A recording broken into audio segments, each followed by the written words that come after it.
Bonjour, bienvenue dans la série sur la relativité. Nous allons parler des effets qui se produisent au niveau de l'horizon des événements. À cet endroit, la courbure de l'espace-temps devient très grande, ce qui induit des effets contre-intuitifs. Nous l'avons déjà vu à une certaine distance de l'horizon, sur l'orbite des photons, où les trajectoires sont rectilignes alors qu'on fait le tour du trou noir. Difficile ne fait plus contre-intuitif. Premier point, il y a une coupure causale, donc en lien avec la causalité, entre l'intérieur et l'extérieur du trou noir, puisque l'intérieur ne peut pas influencer l'extérieur. Rien ne peut sortir du trou noir, aucun phénomène, aucune matière, aucun rayonnement, aucune information. Donc, il y a une coupure causale. Nous l'avons vu, un voyageur atteint l'horizon en un temps propre fini. Alors que pour un observateur lointain, ce temps est infini. Le temps que pour l'observe le voyageur atteint l'horizon est infini. La raison en est que le futur du voyageur est inaccessible à l'extérieur, puisqu'il y a cette coupure causale entre l'intérieur et l'extérieur. La personne, l'observateur extérieur, ne peut pas voir le voyageur atteindre l'horizon et pénétrer dans le trou noir. À tel point, avec cette coupure causale, que dire une phrase comme « Moi je suis sur Terre à l'instant T » et à ce moment, à cet instant, il se passe ceci ou cela dans le trou noir. En fait, cette phrase n'a aucun sens, elle n'a pas de signification. Ce n'est pas qu'elle est fausse, elle n'a aucun sens, parce qu'il n'y a pas de relation entre le temps qui s'écoule dans le trou noir et l'extérieur. Notons que le passage de l'horizon passe inaperçu. Lorsque le voyageur plonge dans le trou noir, il ne peut pas se rendre compte, à moins de regarder l'extérieur, ce qui ne reste pas évident. Ne pas oublier que l'horizon n'est pas une surface matérielle. Il ne peut pas facilement détecter ce passage. Et localement, il en est incapable.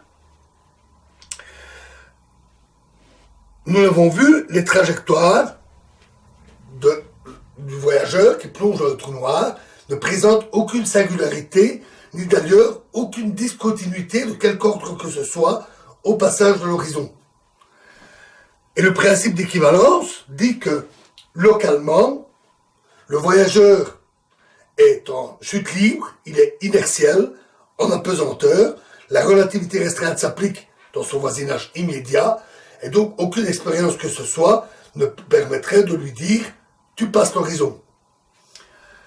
La seule chose qu'il pourrait constater, c'est une augmentation des forces de marée. Elles croissent régulièrement au fur et à mesure qu'il plonge dans le trou noir. Mais d'une part, il n'y a pas de discontinuité à l'horizon, elles croissent de manière régulière jusqu'au centre, et de plus, les forces de marée sont déjà un effet non local. Il faut 2 points. Mais bien entendu, pour un voyageur n'est pas ponctuel, sa tête et ses pieds ne sont pas au même endroit, il pourrait souffrir de ces forces de marée qui peuvent être considérables près d'un trou noir. Le rapport D sur D taux donne le décalage vers le rouge, ou la dilatation du temps gravitationnel. Et elle devient très grande près de l'horizon et elle diverge même à l'infini sur l'horizon. Cela encore est lié à cette rupture causale. Les rayons lumineux qui partiraient près de l'horizon sont fortement décalés vers le rouge et mettent beaucoup de temps pour atteindre l'extérieur à cause de la dilatation du temps. Et sur l'horizon, ça devient carrément plus rien du tout. Et à l'intérieur, de l'intérieur, on ne peut rien recevoir. Notons que le nom de trou noir est plutôt bien choisi. Il n'est pas rare que les noms donnés en physique sont trompeurs ou très mal choisis. Le trou noir, lui, il est plutôt bien choisi. D'abord parce que ce qui rentre dans le trou noir n'en sort pas. Tout ce qui rentre, il est coincé. Donc, le qualificatif de trou est plutôt bien choisi. De plus, la lumière émise par un corps en chute libre, ou pour l'effondrement d'une étoile, ce rayonnement lumineux disparaît très vite.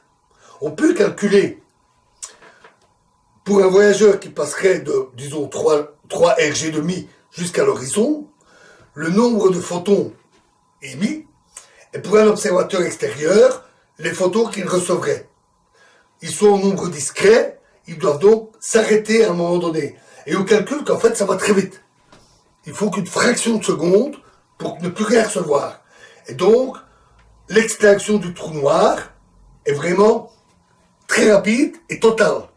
Très rapidement, il est réellement noir. C'est le blackout.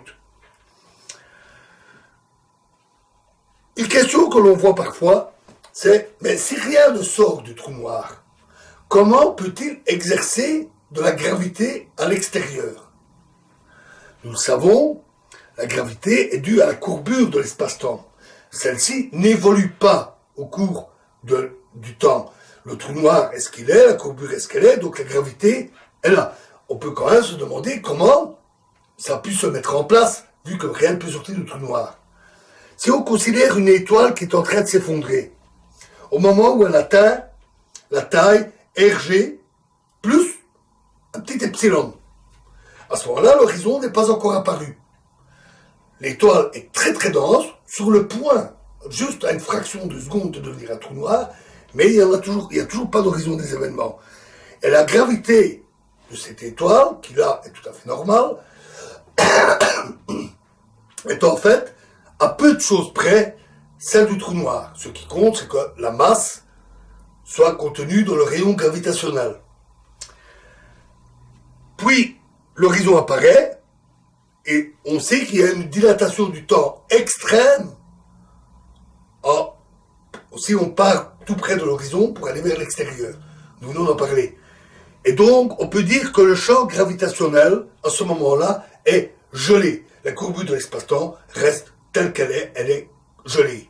On parle aussi parfois de champ gravitationnel fossile. Donc, c'est une façon intuitive de décrire tout ça, mais c'est plutôt bon.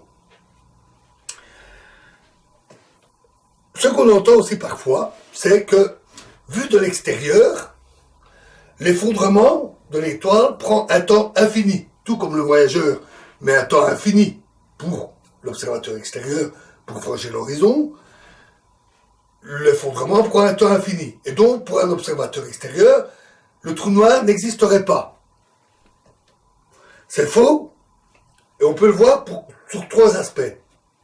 Tout d'abord, nous venons de le dire, le trou noir devient très vite noir. Très très vite, il n'y a plus aucune lumière, c'est le blackout total. Il est totalement, tout réellement est indétectable. Donc physiquement, et c'est toujours ce qui importe, si on effectue des mesures de l'extérieur, il a toutes les caractéristiques d'un trou noir. Alors pourquoi ne pas l'appeler trou noir? Ensuite, on a une rupture causale entre l'intérieur et l'extérieur. Ce qui veut dire que nous, qui sommes à l'extérieur, nous n'avons accès qu'à une partie de l'espace-temps. Une partie nous échappe. Mais ce n'est pas une raison pour en conclure que la partie qui nous échappe n'existe pas. Nous ne sommes pas des enfants qui pensons, des bébés, c'est très très tôt qu'on a ce type d'attitude, des bébés qui considèrent que le ballon qui n'est pas devant eux n'existe pas. Nous savons que le ballon, si on met des rêves, il est toujours là. Il suffit de se retourner pour le prendre. Ce n'est pas parce qu'une partie de la matière est passée dans un quadrant qui nous est inaccessible, la rupture causale, c'est pas pour ça qu'il n'existe pas. De plus, cette impression, vue de loin, pourrait être une parfaite illusion. Considérons un voyageur qui fonce vers un trou noir. Pour nous, il prend un temps infini pour plonger dans le trou noir. Et donc il ne plonge jamais dans le trou noir. On pourrait dire, ben alors on peut le sauver. On peut l'empêcher de tomber dans le trou noir. Il suffit de se précipiter et de l'attraper avant qu'il passe l'horizon. De toute façon, il prend un temps infini pour le faire et on le ramène. En fait, ce raisonnement est faux. Si on s'y prend assez tôt, oui. Mais passer une certaine limite, lorsqu'on va s'approcher du trou noir, on peut faire les calculs, lorsqu'on s'approche du trou noir, la dilatation du temps diminue. Il y a de moins en moins de dilatation du temps. Et donc, le voyageur, en quelque sorte, se remet en route. Et lorsqu'on le rattrape sous l'horizon. on est bien vu. On l'a attrapé, mais on ne sera pas le ramener. Et donc, cette impression que ça prend un temps infini n'est qu'une impression extérieure. On peut tracer des diagrammes, nous verrons la construction de diagrammes qui permettent de visualiser l'espace-temps, qui permettent de mieux voir ça. On peut tracer les différentes trajectoires et ça permet de visualiser tout ça.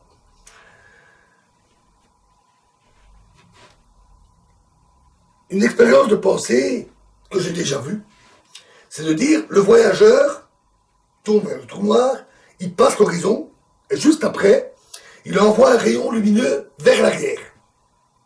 Celui-ci a une vitesse invariante, une vitesse c. Et donc, forcément, il devrait sortir du trou noir. Et on va dire que ce n'était pas possible. En fait, non, il ne sort pas du trou noir.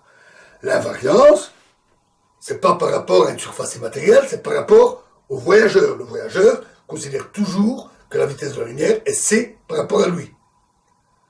Donc, en fait, le rayon lumineux, il plonge aussi dans le trou noir.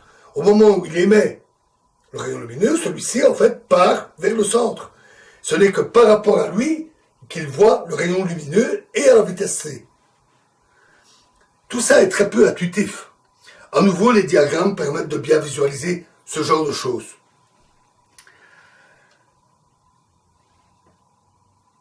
Puisque le rayon lumineux s'éloigne de lui, ça veut dire qu'il atteint le centre moins vite que lui. Et or, il va localement à une vitesse plus grande que lui. La question se pose donc, comment c'est possible? Comment le rayon lumineux qui va plus vite arriverait-il moins vite au centre? C'est dû à la courbure extrême de l'espace-temps. Dans l'espace-temps, dans un diagramme espace-temps, le rayon lumineux ne suit pas la même trajectoire. Et il suit une trajectoire qui l'amène au centre moins vite. Nous verrons cela avec les diagrammes. Un autre effet contre-intuitif, très contre-intuitif. Les trous noirs, c'est le royaume du contre-intuitif. Si on se base sur l'intuition newtonienne et même de la relativité restreinte, on est sûr de se planter. Tout est contraire à l'intuition. Le fait que ça reste cohérent est troublant, mais voilà, notre intuition est fausse parce qu'elle se base sur une physique qui n'est pas celle de la relativité générale. Un autre effet contre-intuitif comme celui-là, c'est que vous tombez vers le centre d'un trou noir. Ça va très vite. Vous pourrez dire, mais je vais essayer de freiner. J'aimerais pas aller m'écraser au centre du trou noir, je vais freiner pour arriver moins vite au centre. Vous allumez des fusées, vous freinez, oh surprise, vous arrivez plus vite. Vous serez plus vite au centre. Tout ça est très contre-intuitif. La trajectoire de l'espace-temps n'est pas la même, et la trajectoire prise quand on freine est plus courte. Voilà, alors, pour visualiser tout ça, on aura besoin de diagrammes, mais on aura besoin de meilleures coordonnées, parce que les coordonnées de Schwarzschild, elles ont quand même ce défaut d'avoir cette singularité au niveau de l'horizon des événements, c'est pas les coordonnées idéales. Et les scientifiques, les physiciens n'ont pas été, les théoriciens n'ont pas été avares de l'invention de différents systèmes de coordonnées. Ça, c'est ce que nous verrons dans la prochaine vidéo. Nous verrons différents systèmes de coordonnées pour trouver les meilleurs systèmes de coordonnées, ceux qui peuvent nous convenir. Je vous remercie.